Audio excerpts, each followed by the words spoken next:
নমস্কার,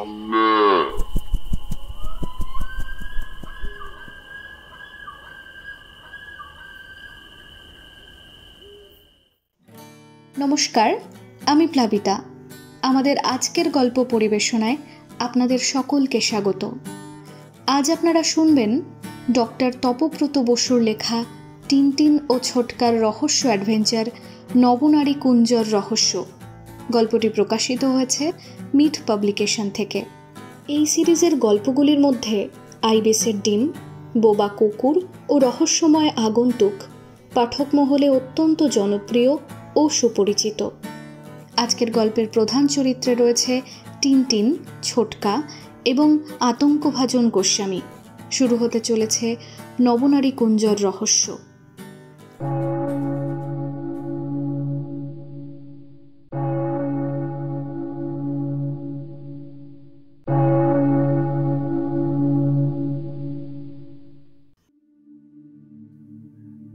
শ্বেতপাথরের ওপর লেখাটা অনেক জায়গায় বেশ অস্পষ্ট হয়ে গেছে। ছোটকা লাইনগুলো পরপর দুবার পড়ল, তারপরেই দেখলাম ওর ভ্রুজোড়া কুঁচকে গেল। লেখাটা প্রথমে আমি মন দিয়ে পড়িনি।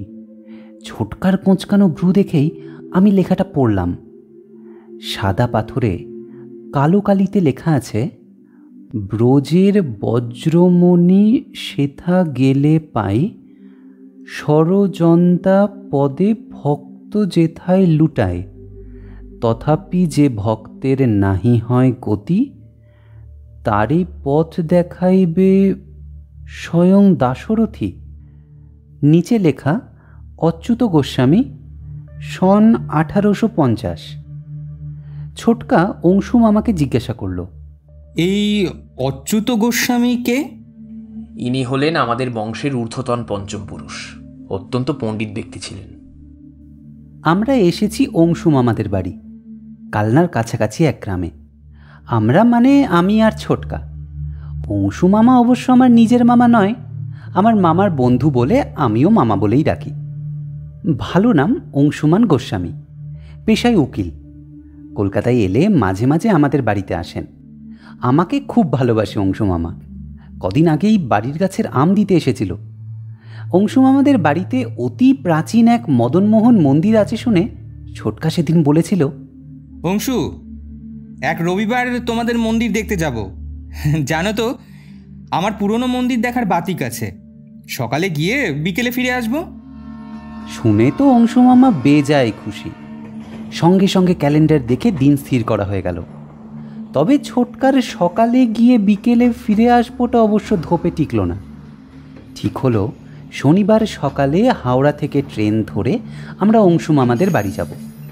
রাত্রিটা ওখানে থেকে রবিবার বিকেলে ট্রেনে আবার কলকাতা ফিরব।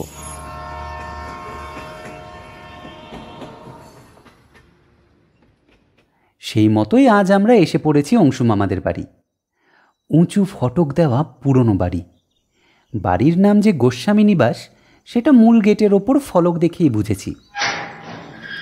গেট ঠেলে ভেতরে ঢুকে ডান দিকে তাকাতেই যেটা সবার আগে নজর কাড়ে সেটা হলো বেশ সুন্দর কারুকাজ করা মদনমোহনের মন্দিরটা। মন্দিরের সামনে আটচালা, আর সেই আটচালার মুখেই লেখা আছে ওই 4টে লাইন। জুতো পরে আছি বলে এখন আর কেউই মন্দিরে ঢুকলাম না। আছি তো 2 দিন, পরে না হয় ভালো করে দেখা যাবে। বাইরে থেকেই প্রণাম করে আমরা বাঁয়ে ঘুরে বাড়ির দিকে চললাম। বাড়িতে ঢুকতেই সামনে পড়ল বড় একটা টানা বারান্দা। সেখানে বসে 4 জন মানুষ কথা বলছেন। ছোটকা বলে ছোটকার সাথে থেকে থেকে নাকি আমারও পর্যবেক্ষণ ক্ষমতা বেশ বেড়ে গেছে। পোশাক দেখেই বুঝলাম 2 জন এই বাড়ির বাসিন্দা আর 2 জন বহিরাগত। অংশু মামা পরিচয় করিয়ে দিলেন। সাদা পাজামা পাঞ্জাবি আর হাওয়াই চটি পরা বছর 60 ভদ্রলোকটি হলেন বিপত্তারণ গোস্বামী, অংশু মামার বাবা। তবে ঘিয়ে রঙের ফতুয়া আর একটা সাদা ধুতিকে লুঙ্গির মতো করে পরে যে বৃদ্ধ মানুষটি আরামকেদারায় বসে আছেন তার বয়স আমার পক্ষে আন্দাজ করা শক্ত। তবে ছোটকা নিশ্চয়ই পারবে। উনি হলেন অংশু মামার দাদু আতঙ্কভাজন গোস্বামী। এই 2 জনের সামনে বসে থাকা প্যান্ট শার্ট জুতো পরিহিত লোক দুটির বোধহয় কথাবার্তা শেষ হয়ে গেছিল। তারা নমস্কার জানিয়ে চলে গেলেন। ছোটকা দুজনকেই পা ছুঁয়ে প্রণাম করল, আমিও করলাম। অংশু মামার বাবা বললেন, তোমাদের আসতে কোনো অসুবিধে হয়নি তো? আরে না না, অসুবিধা কিসের? লোকাল ট্রেনে জানলার ধারে সিট পেয়ে গেলে তখন বেড়ানোর মজাই আলাদা। কথাটা একদম ঠিক। আমরা হাওড়া থেকে ট্রেনে উঠেছি বলে ইচ্ছে মতো মুখোমুখি সিট নিয়ে বসতে পেরেছিলাম।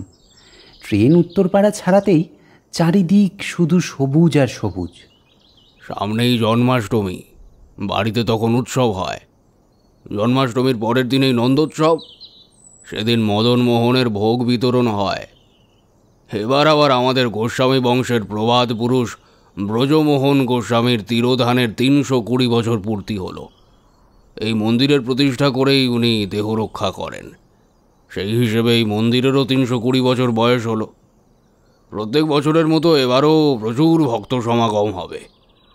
এসব নিয়েই ওই ডেকোরেটার্সের লোকজনের সাথে আলোচনা করছিলাম। সেসব কথা থাক। তোমাদের কাকা ভাইপোর সাংঘাতিক সব রহস্যভেদের কথা শুনেছি অংশুর কাছে। কিন্তু অংশু কি তোমাদের বলেছে আমাদের বাড়িতেও একটা দুর্দান্ত রহস্য আছে? না তো, সেটা কীরকম? বাবার কাছে শুনবে সেসব কথা। যদিও আমি বিশ্বাস করি না, তবে বাবার ধারণা এই বাড়ির ইটকাঠ পাথরে কিছু রহস্য লুকিয়ে আছে।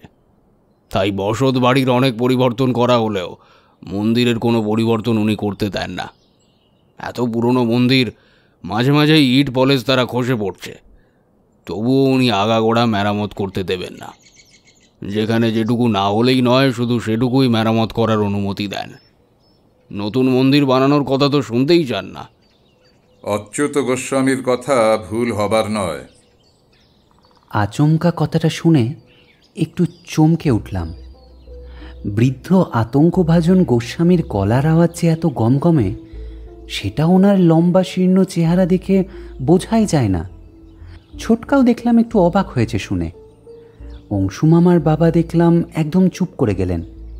অংশু মামা কিছু একটা বলতে যাচ্ছিল, কিন্তু তার আগেই দেখলাম ছোটকা দুম করে বলে বসল, ক্ষমা করবেন দাদু, একটা কথা না বলে পারছি না। স্বর্গত অচ্যুত গোস্বামী মহাশয়ের ভুল তো চোখের সামনেই আছে। সর্বনাশ! ছোটকার কি মাথা খারাপ হলো নাকি?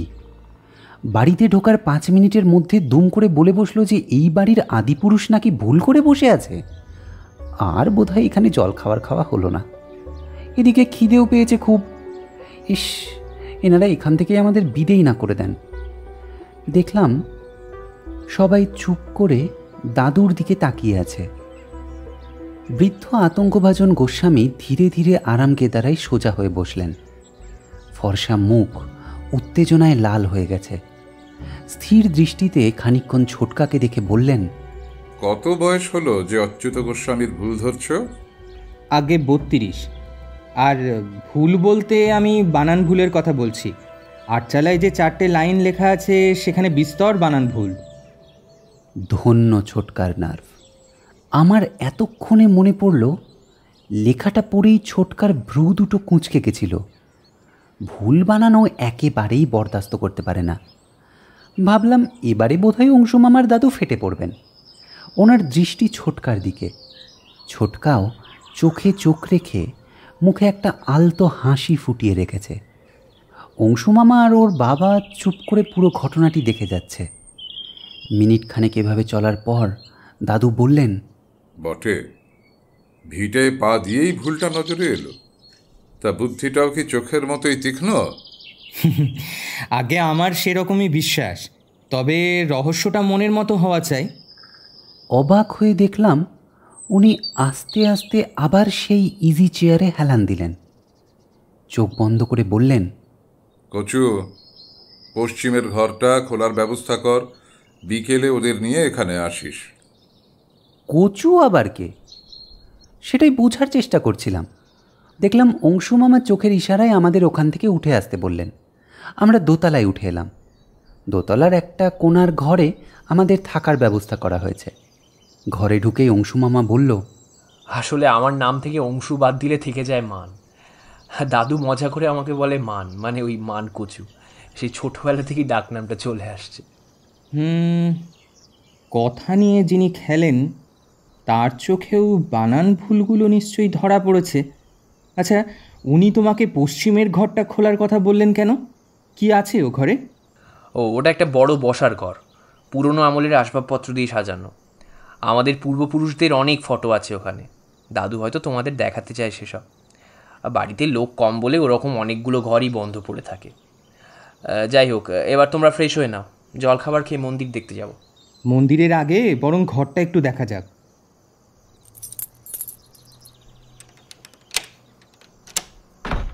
জলখাবার খেয়ে আমরা পশ্চিমের ঘরে গেলাম। তালা খোলার পর দেখা গেল ঘরটা বেশ বড়, পুরনো কড়িবর্গার ১.৫ তলা উঁচু ছাদ, আর সেই সাথেই মানানসই দরজা জানলা। ঘরের এক কোণে বিশাল একটা কাঠের সিন্দুক রাখা, ওতে মদন মোহন ভোগের বাসনপত্র রাখা থাকে। ওই বছরে একবার জন্মাষ্টমীর সময় তখন বেরোয়। ঘরখানি সাজানো পুরনো দিনের চেয়ার টেবিলে। ঘরের দেওয়াল জুড়ে বেশ বড় বড় ফ্রেমে বাঁধানো ফটো আর অয়েল পেন্টিং। তার মধ্যে বেশ কয়েকটা চেনা ফটোও যেন দেখলাম। শ্রীচৈতন্যদেবের বিশাল একটা ফটোর দুপাশে আরও অনেক অচেনা ফটো আছে। দেখে মনে হলো তারা সবাই বৈষ্ণব ধর্মের সাধক বা গুরু। ওই সারিরই একদম শেষের ডান দিকের একটা ফটোর সামনে এসে দাঁড়ালাম আমরা ৩ জন। ফটোটা একজন সৌম্যদর্শন বৃদ্ধের। নিচে লেখা ব্রজমোহন গোস্বামী, ১৬২০ থেকে ১৭০০। ইনি হলেন আমাদের বংশের প্রাণপুরুষ ব্রজমোহন গোস্বামী। আজ থেকে প্রায় ৩৫০ বছর আগে নদিয়া থেকে বসতবাড়ি এখানে তুলে আনেন। সেই ২০ বছর বয়সে তিনি বাড়ি ছেড়ে দেশ ভ্রমণে বেরিয়ে পড়েন। ফিরে আসেন প্রায় ১০ বছর পর। ফিরে এসে এই বাড়ি ও মন্দির তিনি নিজে তৈরি করান। গভীর শিক্ষানুরাগী ছিলেন গো। চন্দননগরের ফরাসিদের সাথে তার ভালো রকম যোগাযোগ ছিল। সংস্কৃতে পণ্ডিত হওয়ার সাথে সাথে তিনি ইংরেজি ও ফরাসি ভাষাও জানতেন। গ্রামে এসেই তার মায়ের স্মৃতিতে টোল প্রতিষ্ঠা করেন, যেটা কালের প্রবাহে এখন আমাদের গ্রামের ওই স্কুল হরিপ্রিয়া বিদ্যা মন্দির। আর এছাড়াও তিনি গ্রামের পানীয় জলের কষ্ট দূর করার জন্য পুকুরও কাটান। বাহ, কৃতি পুরুষ ছিলেন তো তোমার এই পূর্বপুরুষ। শুধু কৃতি নয় বিশ্বদা, শুনেছি সেই সময় ওনার মতো পণ্ডিত নাকি তল্লাটে কেউ ছিল না। দেশ ভ্রমণের ফলে তার জ্ঞান আর অভিজ্ঞতা ছিল অসীম। নবদ্বীপের নাম করা টোল ছেড়েও অনেকে তার কাছে পড়তে আসতো। দাদুর কাছে ওনার কথা শুনলে তুমি আশ্চর্য হয়ে যাবে, বলল অংশু মামা। বেশিরভাগ ছবির নিচেই নাম আর জন্ম মৃত্যুর সাল লেখা আছে। আমি যতটা সম্ভব মনে রাখার চেষ্টা করছিলাম। সত্যিই যদি ছোট কাকা কোনো রহস্যের গন্ধ পায়, তাহলে যখন তখন আমাকে এইসব সাল তারিখ জিজ্ঞাসা করবে। পরে মনে করে নোটবুকে লিখে নিতে হবে। কয়েকটা ছবি পেরিয়ে একটা বিশেষ ছবির সামনে এসে অংশু মামা বলল, এনার ভুল ধরেই তুমি আজ দাদুকে চমকে দিয়েছ। ছোটকা বেশ আগ্রহের সাথে এসে এই ছবিটা দেখতে লাগলো। দেখলাম নিচে লেখা আছে অচ্যুত গোস্বামী, ১৭৯৮ থেকে ১৮৬৮। আর ইনি হলেন ব্রজমোহন গোস্বামীর ৪র্থ প্রজন্ম। সেই কম বয়স থেকেই তিনি শাস্ত্র অধ্যয়নে একাগ্র হয়ে পড়েন। বৈষ্ণব শাস্ত্রের উপর এনার ভাষ্য টিকা পণ্ডিত সমাজে সমাদৃত। শেষ জীবনটা ইনি মৌনী হয়ে কাটান। আর মদন মোহনের মন্দির তৈরি হওয়ার ১৫০ বছর পর উনি মন্দিরের সংস্কার করেন। প্রথমে ওই আটচালাটা ছিল না, বুঝলে, উনি ওটা তৈরি করেন। আর ওই টেরাকোটা শিল্পী আনিয়ে মন্দিরের ভিতরের দেওয়ালের টালিটাও বসান। ৪ লাইনের লেখাসহ ওই যে শ্বেতপাথরটাও ওটা ওনারই বসানো। আর মন্দির সংস্কারের কিছুকাল পর থেকেই তিনি মৌনী হয়ে যান, কারোর সাথেই কোনো কথা বলতেন না। তবে মাঝে মাঝেই তার ছেলে ও নাতিকে ইঙ্গিতে বোঝাতেন যে শ্বেতপাথরের লেখা ওই কথাগুলো হলো অর্থপূর্ণ। ও, তাহলে এটাই তোমাদের বাড়ির রহস্য? রহস্য কিনা জানি না, তবে দাদু মনে করে এত বড় পণ্ডিতের কখনো কোনো ভুল হতে পারে না। বলে যার নাম অচ্যুত তিনি কাজেও অচ্যুত। দাদুর ধারণা দাদুর কাছেই শুনবে। এসো তোমাকে আরেকটা ফটো দেখাই। বলে অংশু মামা উল্টো দিকের দেওয়ালে একটা লম্বা ফ্রেমের ফটোর সামনে আমাদের নিয়ে এলো।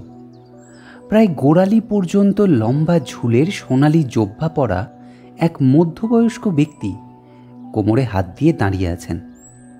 মাথায় মোগল বাদশাদের মতো বিশাল পাগড়ি, কোমরে কাপড়ের চওড়া পট্টি বেল্টের মতো করে পরা, জুতোর রং সবুজ, এটা পরিষ্কার বোঝা যাচ্ছে, কিন্তু জুতো আর জোব্বার মাঝে পায়ের যেটুকু অংশ দেখা যাচ্ছে সেটা পাজামা নাকি লাল রঙের মোজা ঠিক বুঝতে পারলাম না। ছবির নিচে লেখা আছে জন ব্যাপটাইজ ট্যাভার্নিয়ের, 1605 থেকে 1689। আচ্ছা, ইনি তো সপ্তদশ শতাব্দীর ফরাসি পরিব্রাজক ও লেখক তাভার্নিয়ের। অবশ্য এনার আরেকটা পরিচয় আছে, ইনি ছিলেন সেই সময়কার বিখ্যাত রত্ন ব্যবসায়ী। এনার ফটো তোমাদের বাড়িতে কিভাবে এলো? ইনি ছিলেন স্বর্গত ব্রজমোহন গোস্বামীর সমসাময়িক। আগ্রায় দুজনের পরিচয় হয় ও একে অপরের পাণ্ডিত্যে মুগ্ধ হন। সেই আগ্রা থেকে দুজনে একসঙ্গে সুদূর বৃন্দাবন যাত্রা করেন। এনাদের মধ্যে যে গভীর মিত্রতা গড়ে উঠেছিল সেটা অবশ্য পরে নানাভাবে বোঝাও গেছে। এ ব্যাপারে দাদুই তোমায় অবশ্য ভালো বোঝাতে পারবে বিশদে আর কি। পশ্চিমের ঘর থেকে বেরিয়ে আমরা মন্দিরের দিকে পা বাড়ালাম। আটচালা পেরিয়ে মন্দিরের ভেতরে পা রাখতেই মনে হলো যেন বিষ্ণুপুরের কোনো মন্দিরের ভেতরে ঢুকে পড়েছি। মন্দিরের বাইরেটা লাল ইঁটের তৈরি হলেও ভেতরে টেরাকোটার কাজ দেখার মতো। মন্দিরের ভেতরে আবছা অন্ধকার ছিল। অংশুমামা সুইচ টিপে আলো জ্বালাতেই ভেতরের সব কিছু স্পষ্ট হয়ে ধরা দিল। দেওয়াল জুড়ে শুধু পোড়া মাটির টালি, আর তাতে শ্রীকৃষ্ণের জীবনের নানা ঘটনার ছবি। ছোটকা ক্যামেরায় ওয়াইড লেন্স লাগিয়ে এনেছে, দেখলাম মাঝে মাঝেই ফটো তুলে নিচ্ছে। মন্দিরের পেছনের দেওয়াল ঘেঁষে উঁচু বেদির ওপর রাধাকৃষ্ণের যুগল মূর্তি, উচ্চতায় প্রায় আমার মতো। আমরা বেদিতে মাথা ঠেকিয়ে প্রণাম করলাম। বাঁ দিকের দেওয়ালে শ্রীচৈতন্যদেবের ফটোর দুপাশে দুটো ফটো দেখিয়ে অংশুমামা বলল, আর এনারা শ্রীচৈতন্যদেবের সমসাময়িক। একজন হলেন নিত্যানন্দ প্রভু আর একজন হলেন অদ্বৈত আচার্য। ফটোগুলোর নিচে থেকে শুরু করে প্রায় মেঝে পর্যন্ত পোড়ামাটির টালিতে নানান সুন্দর সুন্দর দৃশ্য ফুটে উঠেছে। কোথাও কালিয়া দমন, তো কোথাও গিরি গোবর্ধন ধারণের দৃশ্য। শিল্পীর নৈপুণ্যে সব কিছু যেন জীবন্ত একেবারে। কয়েকটা টালিতে পদাবলী জাতীয় লেখাও চোখে পড়ল। ডান দিকের দেওয়ালেও 6টা ফটো আছে, সব ফটোই সাদা কালো। জানলাম এনারাও এক একজন গুরু। এদিকেও দেওয়াল জুড়ে একই রকমভাবে পোড়ামাটির টালিতে বিভিন্ন ছবি আর লেখা ছড়িয়ে ছিটিয়ে আছে। শ্রীকৃষ্ণের অষ্টোত্তর শতনামও দেখতে পেলাম টালিতে। অচ্যুত কর্তার নির্দেশ অনুসারে মন্দিরের ভিতরে যে ছবি যেখানে আছে সেগুলোকে সেখানেই রাখতে হবে। আর এই ছবিগুলো নতুন, তাই পুরনো ছবিগুলো নষ্ট হয়ে যাওয়ার পর এগুলো এখানে লাগানো হয়েছে, কিন্তু ঠাঁই ছাড়া করার জো নেই। অন্যান্য জায়গায় মন্দিরের বাইরের দেওয়ালে টেরাকোটার কাজ দেখতে পাওয়া যায়, কিন্তু এখানে সেটা ভেতরের দেওয়ালে দেখে একটু অবাকই লাগলো। মনে পড়ল অংশুমামা বলেছিল এই টেরাকোটার কাজ স্বর্গত অচ্যুত গোস্বামীর করানো, আর এগুলোর বয়স 150 বছরের বেশি নয়। তাই মন্দিরের বাইরের তুলনায় ভেতরের অবস্থা বেশ ভালো। ছোটকা দেখলাম মাঝে মাঝেই বাহ, অসাধারণ, চমৎকার বলে খুব খুঁটিয়ে খুঁটিয়ে টেরাকোটার কাজগুলো দেখছে আর ফটো তুলছে। এই সময় বাড়ির ভেতর থেকে তাগাদা এলো। দাদাবাবু, এই কি আপনাদের খাবার ব্যবস্থা হয়েছে?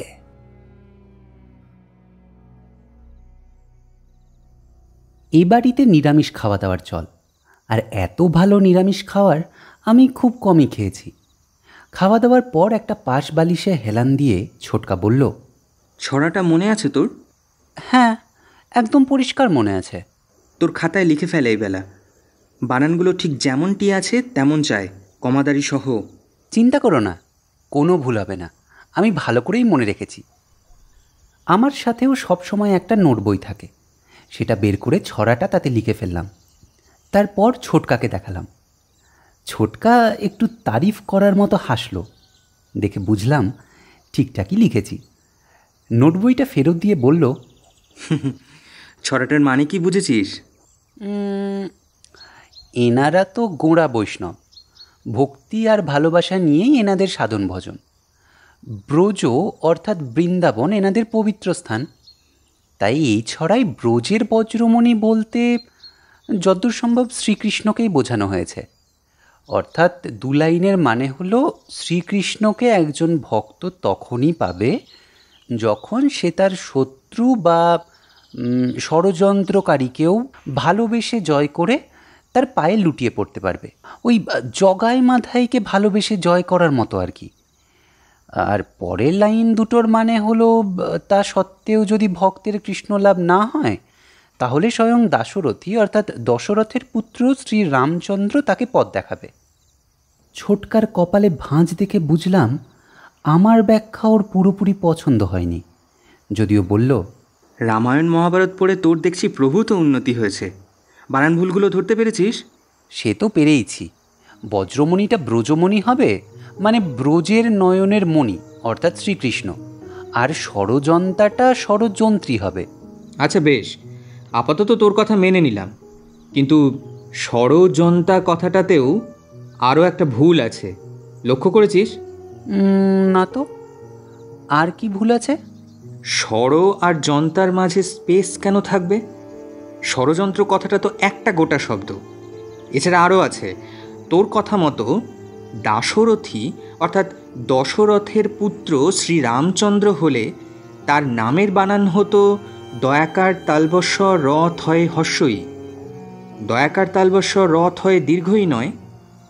তারপর চোখ বন্ধ করে নিজের মনেই খানিকক্ষণ হু হু করে কি যেন ভেবে বলল, ভুল বানানগুলো আন্ডারলাইন করতো টিনটিন।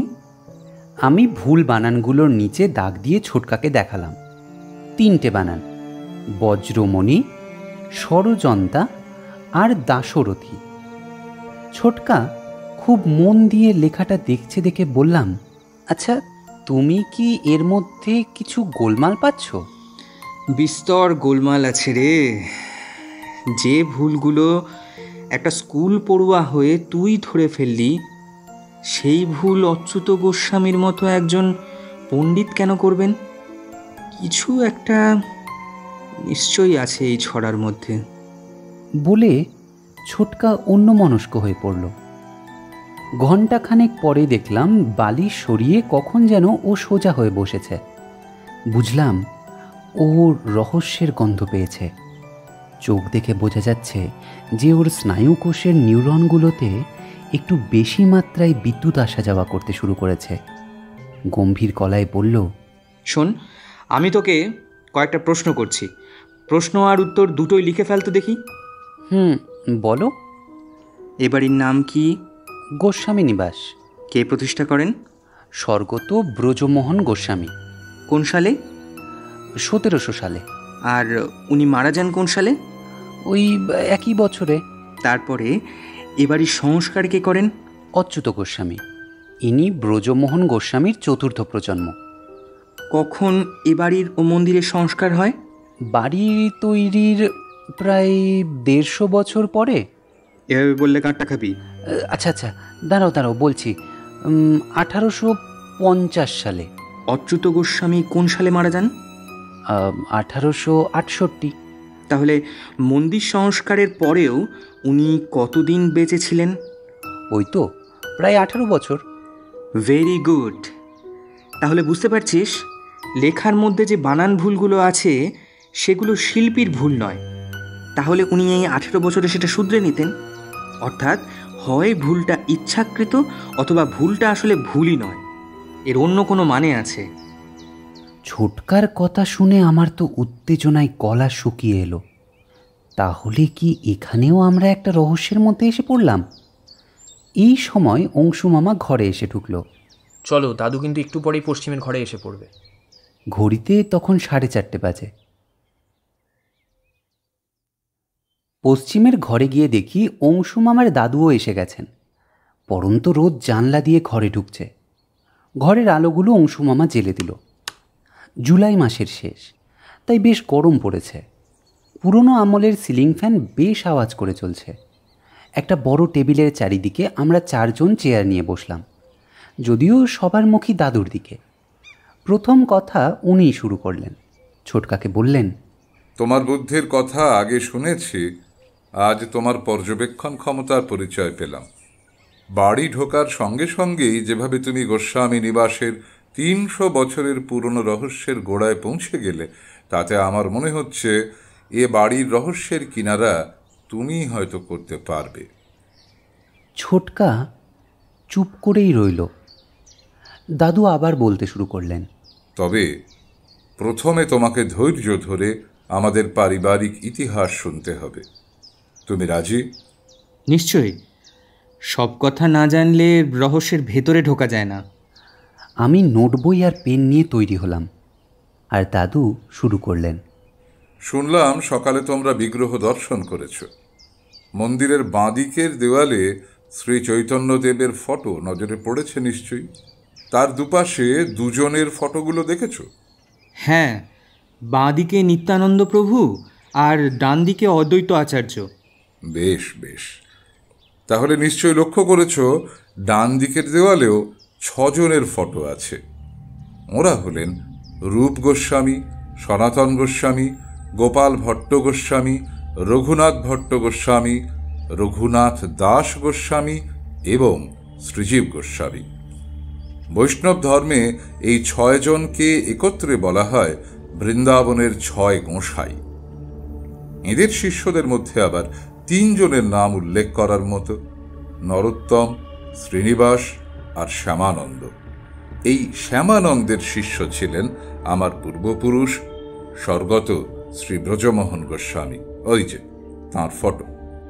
বলে আঙুল তুলে ফটোটা দেখালেন। ফটোটা আমরা সকালেই দেখেছি, এখন আবার খুঁটিয়ে দেখলাম। নামগুলো ভাগ্যিস লিখে নিচ্ছিলাম, না হলে সব গুলিয়ে যেত। দাদু বলে চললেন, 1640 সালে গুরুর আদেশে ব্রজমোহন গোস্বামী মাত্র 20 বছর বয়সে নবদ্বীপের বাড়ি থেকে বেরিয়ে উত্তর দিকে যাত্রা করেছিলেন বৈষ্ণব ধর্ম প্রচারের উদ্দেশ্যে। দিল্লির সিংহাসনে তখন বসে আছেন শাহজাহান। তার ঠিক 5 বছর আগেই, অর্থাৎ 1635 সালে তিনি তৈরি করিয়েছেন বহুমূল্য ময়ূর সিংহাসন। শাহজাহানের দরবারে তখন সারা দেশ থেকে আসছে সোনা, রূপো, মণিমাণিক্য। লালকেল্লায় ময়ূর সিংহাসনে বসে তিনি সেসব পরখ করছেন। গোলকুন্ডার খনিতে দিন রাত কাজ করেও শ্রমিকরা হীরের যোগান দিয়ে উঠতে পারছে না। পারস্য আর ফরাসি দেশের রত্ন ব্যবসায়ীদের তখন একটাই লক্ষ্য, দিল্লি। শাহজাহানকে খুশি করতে পারলেই চড়া দামে বিক্রি করা যাবে রত্ন। এই সময় দ্বিতীয়বারের জন্য ভারতবর্ষের মাটিতে পা রাখলেন রত্ন ব্যবসায়ী তাভারনিয়ের। এর কথা তোমরা হয়তো ইতিহাসে পড়েছ। পুরো নাম জন ব্যাপটাইজ তাভারনিয়ের। তবে অন্যান্যদের মতো ইনি শুধু রত্ন ব্যবসায়ী ছিলেন না, ইনি ছিলেন পণ্ডিত ও ধার্মিক ব্যক্তি। প্রথমবার ভারতে এসে দেশটা ওর ভালো লেগে গিয়েছিল, তাই 1638 সালে তিনি আবার এলেন এদেশে। এবার এসে রত্ন ব্যবসার থেকে বেশি গুরুত্ব দিলেন ভ্রমণ ও লেখালেখির কাজে। এর লেখা ট্রাভেলস ইন ইন্ডিয়া বা লেস 6 ভয়েজেস এ তো বিশ্ববিখ্যাত বই। দ্বিতীয়বার এসে ইনি ভারতবর্ষে 5 বছর ছিলেন, 1638 থেকে 1643 সাল পর্যন্ত। ব্রজমোহন গোস্বামীর সঙ্গে তাভারনিয়েরের সাক্ষাৎ হয় আগ্রায় 1640 সালে শীতকালে। বয়সের ব্যবধান থাকলেও দুজন পণ্ডিত মানুষের সাক্ষাৎ হলে যা হয় তাই হলো। দুজনেই দুজনের পাণ্ডিত্যে মুগ্ধ হলেন। আগ্রা থেকে দুজন একসঙ্গে যাত্রা করলেন বৃন্দাবনের উদ্দেশ্যে। বৃন্দাবনবাসের সময়ে এক শিল্পীকে দিয়ে দুজনে দুটি প্রতিকৃতি আঁকান বলে শোনা যায়। এরপরে ওদের গতিবিধি সম্পর্কে অবশ্যই বিশেষ কিছু জানা যায় না। ইতিহাস বলে তাভারনিয়ের ফিরে যান 1643 সালে। এদিকে ব্রজমোহন গোস্বামী উত্তর থেকে দক্ষিণ হয়ে সারা ভারত ভ্রমণ করে 10 বছর পরে ফিরে আসেন বঙ্গদেশে। তবে তিনি আর নবদ্বীপে ফিরে যাননি, এখানেই সাধন, ভজন আর শিক্ষাদান করে জীবনযাপন করেন। মৃত্যুর আগে এই মন্দির তিনিই প্রতিষ্ঠা করেন। আমরা বংশ পরম্পরায় শুনে আসছি দেশ ভ্রমণ করে ফিরে আসার সময় তার সঙ্গে ছিল বন্ধুত্বের নিদর্শন স্বরূপ তাভারনিয়েরের প্রতিকৃতিটি এবং উপহার হিসেবে পাওয়া একটা দামি জিনিস। আমরা রুদ্ধশ্বাসে শুনছিলাম ওনার কথা। ওনার বলার ভঙ্গিমায় মনে হচ্ছিল আমরা যেন পুরো ঘটনাটা প্রত্যক্ষ করতে পারছি। একটানা এত কথা বলার জন্য ওনার একটু কষ্ট হচ্ছিল। টেবিলের উপরে রাখা তামার গ্লাস থেকে জল পান করে একটু বিশ্রাম নিলেন। সেই ফাঁকে ছোটকা বলল, আচ্ছা, এটাই কি সেই প্রতিকৃতি? না না, সেটা কোনোদিনই বাঁধানো হয়নি। ওই গুটিয়ে রাখা অবস্থাতেই সেটা খারাপ হতে শুরু করে। আর শুনেছি আমাদের অতিবৃদ্ধ প্রপিতামহ অচ্যুত গোস্বামী চন্দননগর থেকে ফরাসি শিল্পী আনিয়ে প্রতিকৃতিটার একটা ডুপ্লিকেট করান। এটা সেই ডুপ্লিকেট পেন্টিংটাই। আর সেই দামি জিনিসটা কি? রহস্যটা সেখানেই। চোর ডাকাতের হাত থেকে বাঁচার জন্য স্বর্গত ব্রজমোহন গোস্বামীর বংশধর অচ্যুত গোস্বামী আজ থেকে প্রায় 150 বছর আগে ওটাকে কোনো একটা গোপন স্থানে লুকিয়ে ফেলেন। কোথায় লুকিয়েছেন সে ব্যাপারে কিছু নির্দেশ নিশ্চয়ই উনি দিয়েছেন, কিন্তু আমার পূর্বপুরুষেরা তন্ন তন্ন করে খুঁজেও সে সম্পর্কে কোনো সংকেত বের করতে পারেননি। অথচ বংশ পরম্পরায় আমাদের স্থির বিশ্বাস অচ্যুত গোস্বামীর মতো স্থিতধী পুরুষ কিছু না কিছু ব্যবস্থা তো রেখে যাবেনি। কিন্তু সেটা কি? এই এত এত ভাষ্য রচনা করেছেন, কোথাও ওর লেখায় কোনো ভুলভ্রান্তি নেই, অথচ 8 চালার ফলকে ওই 4টে লাইন কেমন যেন বেসুরো। তাই আমার মনে হয় ওই লেখার মধ্যেই কোনো গভীর রহস্য আছে। ওটা নিশ্চয়ই একটা সংকেত। আমারও লেখাগুলো স্বাভাবিক লাগেনি। এই ব্যাপারে ভাবনা চিন্তার অনেক জায়গা আছে। আপনার কথাগুলো শোনার পর নতুন করে ভাববো এই বিষয়ে। আর যদি কিছু জানার থাকে আপনাকে কিন্তু আবার বিরক্ত করব। আমি দক্ষিণ দিকের শেষের ঘরে থাকি, দরকার পড়লে চলে আসবে, কিংবা কচুকে বলবে, ও পৌঁছে দেবে তোমাদের। আমার সন্ধ্যা আরতির প্রস্তুতি আছে, আমি উঠি। বলে উঠে দাঁড়ালেন অংশুমামার দাদু আতঙ্কভাজন গোস্বামী। একজন ভৃত্য এসে তাকে ধরে ধরে নিয়ে গেল। আমরাও উঠে বাইরে এলাম। তারপর থেকেই ছোটকার মুখে কথা নেই, যেন অচ্যুত গোস্বামীর মতো মৌনি নিয়েছে। আমি কিন্তু জানি ওর মাথা এখন খুব দ্রুত কাজ করে চলেছে। তথ্য আর সম্ভাবনাগুলোকে ম্যাচ করিয়ে দেখার কাজ চলছে ওর মস্তিষ্কের ধূসর কোষে। রাতের খাওয়া শেষ করে আমরা এসেছি নিজেদের ঘরে। ছোটকা খাতায় কাটাকুটি করেই চলেছে। আমার অবশ্য ঘুম পাচ্ছে, কিন্তু ছোটকার তো আলো বন্ধ করার নামই নেই। তারপর কখন যে ঘুমিয়ে পড়েছি মনে নেই। ঘুম ভেঙেছে বেশ সকালে, আর উঠে থেকেই দেখছি ছোটকা কি যেন ভেবে চলেছে। আমি ছোটকা আর অংশুমামা খাবার ঘরের টেবিলে ব্রেকফাস্ট খেতে বসেছি। ছোটকা যেরকম অন্যমনস্ক হয়ে আছে, তাতে ঘিয়ে ভাজা সুস্বাদু ডালপুরির স্বাদ পাচ্ছে বলে তো মনে হয় না। কাহা তাক আর চুপ করে থাকা যায়। একটু সাহস করেই বললাম, ছোটকা, দেখেছ রান্নার ঠাকুর যখন ডালপুরি দিচ্ছিল, আমি লক্ষ্য করেছি ওর 2 হাতেই 6টা করে আঙুল। ওর নাম ষষ্ঠীচরণ। আমিও ছোটবেলায় খুব অবাক হতাম ওর হাতের ওই 6টা আঙুল দেখে। ভাগ্যিস প্রফেসর হিজিবিজবিজ এখানে নেই, থাকলে ওকে নিশ্চয়ই সরাঙ্গুল মহাশয় বলতেন। বলা মাত্র দেখলাম ছোটকার খাওয়া থেমে গেল। প্রায় মিনিট 3 ওভাবে বসে থাকার পর ওর চোখে যেন 1000 ওয়াটের আলো জ্বলে উঠল। Bravo Tintin, Bravo! দ্বিতীয় বাধাটাও পেরিয়ে গেলাম। বাকি থাকলো আর একটা বাধা। সেটার জন্যে একবার দাদুর সাথে বসতে হবে। তোমার খাওয়া হয়েছে অংশু? চলো তো দেখি উনি কি করছেন। দক্ষিণ দিকের ঘরে বিছানায় বসে দাদু হাতে মালা নিয়ে জপ করছিলেন। আমরা ঘরের কোণে রাখা চেয়ারে গিয়ে বসলাম। ছোটকাও ছাদের দিকে তাকিয়ে ধ্যানস্থ হলো। আমি আর অংশুমামা চুপচাপ অপেক্ষা করতে লাগলাম। প্রায় মিনিট 10 পর দাদু মুখ খুললেন। সুপ্রভাত, সুপ্রভাত। এই সকাল বেলায় নাতিদের সদল বলে হামলার কারণ কি? অন্ধকারে কিছুটা আলো দেখতে পাচ্ছি মনে হচ্ছে। এখন আপনি যদি একটু সাহায্য করেন। বলো কি হে, এক রাত্রি অন্ধকার থেকে আলোতে? বিশ্বপ্রিয় বসুকে আলো দেখালেন রাজশেখর বসু। আপনাদের বংশ পরিচয় জানার পর কাল রাতে পুরো ব্যাপারটা নতুন করে ভাবতে বসলাম। এত বড় একজন পণ্ডিত কেন ভুল বানান লিখতে যাবেন? ইন্টারনেট থেকে রাজশেখর বসুর চলন্তিকা মোবাইলে ডাউনলোড করে দেখলাম ছড়াটার কোনো বানানই ভুল নয়, পুরোটাই আমাদের বোঝার ভুল। আপনি ঠিক কথাই বলেছেন, অচ্যুত গোস্বামীর কথা ভুল হবার নয়। একটু বুঝিয়ে বলো তো। বলছি, প্রথম দুটো শব্দই আমাদের ভুল রাস্তায় নিয়ে যাচ্ছিল। ব্রজের বজ্রমণি কথার অর্থ আমরা মনে ভাবছিলাম ব্রজের অর্থাৎ বৃন্দাবনের নয়নমণি শ্রীকৃষ্ণের কথা বলা হয়েছে। তাই আমরা প্রথমেই ভেবে নিচ্ছিলাম বজ্রমণি কথাটা একটা ভুল বানান ছাড়া কিছুই নয়, ওটা নিশ্চয়ই ব্রজমণি হবে। কিন্তু এখানেই অচ্যুত গোস্বামীর বুদ্ধির পরিচয় পাওয়া যায়।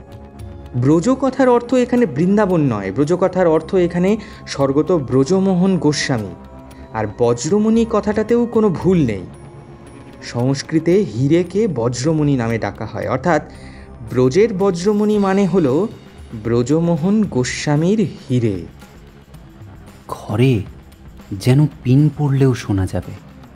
সবাই অবাক হয়ে ছোটকার মুখের দিকে তাকিয়ে আছে। দাদুই মুখ খুললেন। তাহলে তাভারনিয়েরের দেওয়া দামি জিনিসটা হলো একটা হিরে? তাতে কোনো সন্দেহ নেই। এই হিরে কোথায় গেলে পাওয়া যাবে তার একটা পরিষ্কার গাইডলাইনও উনি সেথা গেলে পায়ের মধ্যে দিয়ে দিয়েছেন।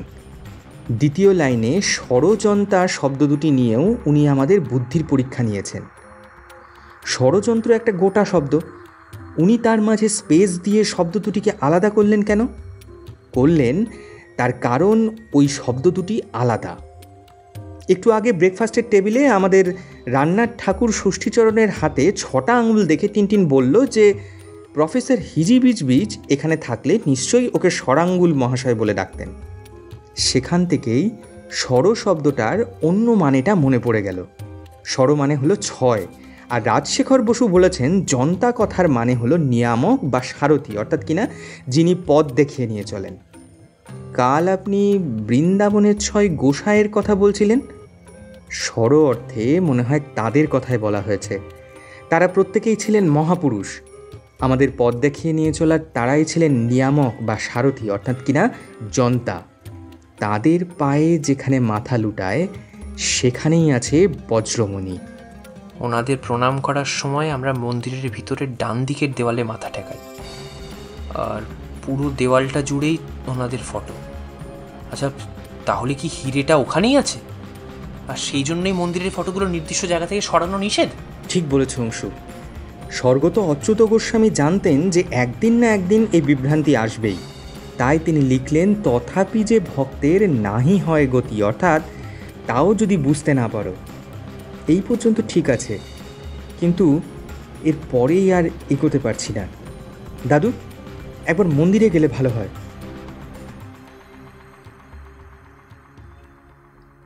সবাই মন্দিরে ঢোকার পর আলো জেলে মন্দিরের দরজা ভেতর থেকে বন্ধ করে দিল অংশুমামা।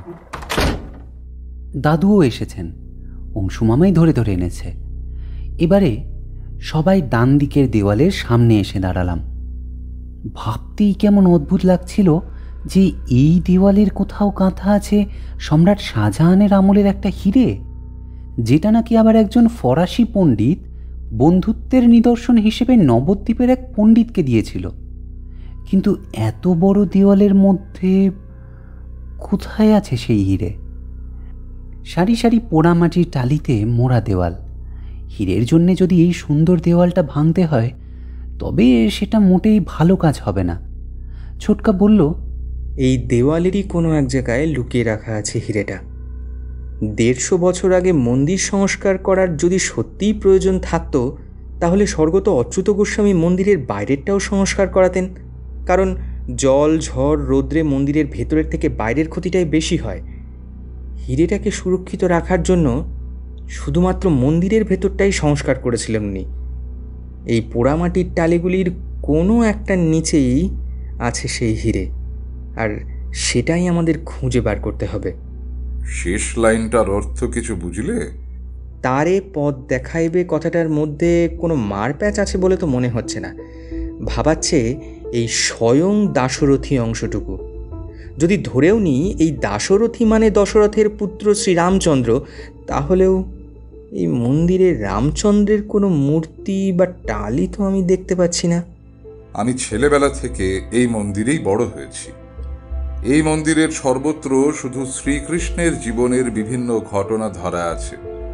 কখনো রামচন্দ্রের কোনো মূর্তি বা টালি আমি দেখিনি। হ্যাঁ, আমারও সেটাই মনে হয়। দশরথের পুত্র শ্রী রামচন্দ্রের কথা বলতে হলে উনি দাশরথী অর্থাৎ দয়াকার তালবস্য রথ হয় দীর্ঘই লিখতেন না, লিখতেন দয়াকার তালবস্য রথ হয় হস্যই। এই বানানের নিশ্চয়ই অন্য কোনো মানে আছে। এটা প্রপার নাউন, সম্ভবত কারো নাম। তাহলে কি উনি দাশু রায়ের কথা বলতে চেয়েছেন? ছোটকা এতক্ষণ টালিগুলো দেখতে দেখতেই কথা বলছিল। এখন দাদুর দিকে ঘুরে বলল, দাশু রায় কে? দাশু রায় নামে বিখ্যাত হলেও তাঁর আসল নাম দাশরথী রায়। জন্ম বর্ধমানের কাটোয়া মহকুমার বাঁধমুড়া গ্রামে। আমাদের এখান থেকে বেশি দূরে নয় জায়গাটা। আমাদের অচ্যুত গোঁসাইয়ের সঙ্গে তাঁর সখ্য ছিল। খ্যাতনামা পাঁচালিকার হিসাবে নবদ্বীপের পণ্ডিত সমাজে দাশরথী রায় উচ্চ প্রশংসিত হন। বর্ধমানের মহারাজা, তারপর ধরো কলকাতার শোভাবাজারের রাধাকান্ত দেব, এরা সব তাঁর গান শুনে তাকে পুরস্কৃত করেন। তিনি বিভিন্ন বিষয়ের উপর গান রচনা করেছেন, যেগুলো কলকাতা বিশ্ববিদ্যালয় সংকলিত করে প্রকাশ করেছে। এই মন্দিরেও ওর লেখা খোদাই করে গেছেন আমাদের অচ্যুত কর্তা। কোথায় সে লেখা? এই তো এখানে, এই যে। একজোড়া টালির দিকে আঙুল দেখিয়ে বললেন দাদু। দেখলাম টেরাকোটার দুটো টালিতে বেশ কয়েক লাইনের কবিতার মতো কিছু লেখা আছে। একদিন সখীসহ শ্রীমতী রাধায় মন্ত্রণা করিল সবে বসিয়া কুঞ্জায়, হরিকে ভুলাব অদ্য করি রূপ হয়া, দেখি কৃষ্ণ কি করেন কুঞ্জায় আসিয়া, প্রথমেতে নটবরে দেখা নাহি দিব, প্রকার প্রবন্ধে সবে সম্মুখে রহিব, তোমরা তো অষ্টসখী আমি একজন, 9 জনে একত্রেতে হইব মিলন, নবনারী মিলে হব অপূর্ব কুঞ্জর, কুঞ্জর রূপেতে রব কুঞ্জের ভিতর, করি রূপে প্রাণকান্তে পৃষ্ঠেতে করিয়া, ব্রজের বিপিন মাঝে বেড়াবো ভ্রমিয়া। ছোটকা টালি দুটোর উপরে আঙুলের গাঁট দিয়ে টোকা মেরে দেখল দুটো টালিই নিরেট। একটু হতাশ হয়েই বলল, এই পাঁচালির মানে কি? আসলে এটা একটা রূপক। শ্রীরাধিকা আর তাঁর অষ্টসখীর হস্তিরূপ ধারণের কাহিনী। গল্পটা মোটামুটি এই রকম। একবার শ্রীরাধিকা এবং তাঁর অষ্টসখী কৃষ্ণকে ঠকাবার জন্য কুঞ্জর অর্থাৎ হাতির রূপ ধারণ করল। শ্রীকৃষ্ণ কুঞ্জের ভেতরে ঢুকে দেখলেন যে সেখানে একটি হাতি দাঁড়িয়ে আছে। শ্রীরাধিকাকে দেখতে না পেয়ে কৃষ্ণ ভেবে বসলেন বোধহয় এই হাতি শ্রীরাধিকার জীবন নাশ করেছে। এরকম ধরনের পাঁচালি গান অষ্টাদশ শতাব্দীর গ্রাম বাংলার মানুষজনের মনোরঞ্জনের প্রধান মাধ্যম ছিল। এটাই কি সেই বিখ্যাত নবনারী কুঞ্জরের বর্ণনা? হ্যাঁ, এইটাই 9 জন নারীর কুঞ্জর অর্থাৎ হাতি সাজার সেই বিখ্যাত ঘটনা। বঙ্কিমচন্দ্রের দেবী চৌধুরানী গ্রন্থেও এর উল্লেখ আছে। মজার কথা কি জানো, টাভারনিয়ারের ট্রাভেলস ইন ইন্ডিয়া বইতেও এইরকম একটা বর্ণনা রয়েছে। এই দেখো সেই বিখ্যাত নবনারী কুঞ্জর। দেখলাম 9 জন নারী অদ্ভুতভাবে একটা হাতির আকার ধারণ করেছে। ছোটকা খুব কাছে গিয়ে দেখতে থাকলো টালিটা।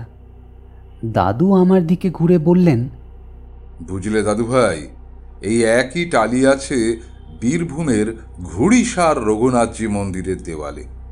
বিষ্ণুপুরের মদনমোহন মন্দিরের ডান দিকের দেওয়ালেও আছে এই টালি।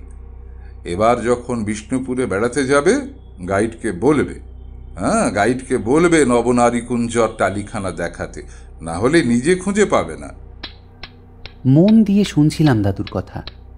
হঠাৎ ঠুকঠুক আওয়াজে তাকিয়ে দেখি ছোটকা হাঁটু মুড়ে বসে পকেট থেকে ভাঁজ করা ছোট্ট একটা ছুরি বের করে সেটার বাঁট দিয়ে আস্তে আস্তে ঠুকতে শুরু করেছে টালিটা।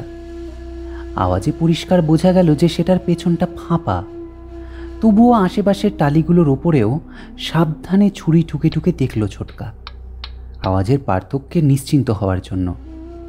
আমরা সবাই বুঝতে পারলাম এই টালিটার পেছনে একটা ফাঁকা জায়গা আছে। ছোটকা ছুরির ভাঁজ খুলে তার ফলা দিয়ে খুব ধীরে ধীরে টালিটার চারপাশের চুন সুরকি সরাতে শুরু করলো। আমরা সবাই রুদ্ধশ্বাস হয়ে ছোটকার কাজ দেখছি। কিছুক্ষণের মধ্যেই টালিটার চারিদিকের জোর আলগা হয়ে গেল। ছুরির ফলাটা দিয়ে আস্তে আস্তে চারিদিক থেকে চার দিয়ে ছোটকা অক্ষত অবস্থায় বের করে আনলো নবনারী কুঞ্জর টালিটা। দেখা গেল একটা অন্ধকার ফোকর। মোবাইলের আলোটা জ্বালিয়ে একবার ভেতরটা দেখে নিয়েই ছোটকা টান হাতখানা ঢুকিয়ে দিল সেটার ভেতরে। হাতটা প্রায় কনুই পর্যন্ত ঢুকিয়ে যখন বের করে আনলো তখন ওর হাতে ধরা আছে একটা গোল কৌটো। দেখে মনে হলো রূপোর। সেটা একটু ঘুরিয়ে ফিরিয়ে দেখে তুলে দিল দাদুর হাতে, বলল, ব্যাস আমার কাজ শেষ, এরপরের কাজটা আপনার। খুলে দেখুন তো কি আছে এর ভেতর। দাদু কৌটোটা হাতে নিয়ে কিছুক্ষণ তার গায়ের অপূর্ব কারুকার্য দেখে অংশু মামার হাতে দিয়ে বললেন, এটা কচুই খোলক। অংশু মামা কৌটোটা হাতে নিয়ে একটু থমকে দাঁড়ালেন। তারপরে ধীরে ধীরে প্যাঁচ ঘুরিয়ে খুলে ফেললেন তার ঢাকনা। লাল মখমলের কাপড়ে মোড়া কিছু একটা দেখা গেল তার ভেতরে। কাপড়ের টুকরোটা সরিয়ে দিতেই যেন মন্দিরের ভেতরে একটা ছোট্ট সূর্যোদয় হলো। ইলেকট্রিক আলো সুপুরির সাইজের হিরেটার গায়ে ধাক্কা খেয়ে শতগুণে বিকশিত হয়ে মদনমোহনের মূর্তিকে আলোর বন্যায় ভাসিয়ে দিল।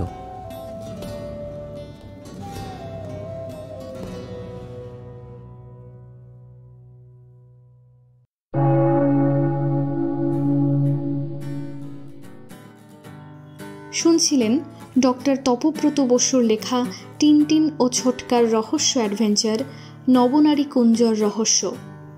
আতঙ্কভাজন গোস্বামীর ভূমিকায় রাজা ভট্টাচার্য, অংশু মামার চরিত্রে সমাপন, অংশু মামার বাবা বিপদ তারণের ভূমিকায় তমাল, ছোটকা কৌশিক এবং গল্পের কথক তথা টিনটিন সৌভিক। টিনটিন ছোটকা গিটার থিমে পার্থ। গল্পের নাট্যরূপ, ডাইরেকশন ও ব্যাকগ্রাউন্ড মিউজিক দিয়েছে সৌভিক, কভার বানিয়েছে কৃষ্ণেন্দু। আমাদের এই প্রচেষ্টায় পাশে থাকার জন্য অনেক ধন্যবাদ লেখক তপব্রত বসু ও রাজা ভট্টাচার্যকে। গল্পটি ভালো লেগে থাকলে আমাদের কমেন্ট করে জানান এবং এরকম আরও গল্প শুনতে সাবস্ক্রাইব করুন আমাদের চ্যানেলটিকে। শোনা হচ্ছে পরের গল্পে। কান রাখুন ট্যাঁস গরুর চেঁচানিতে।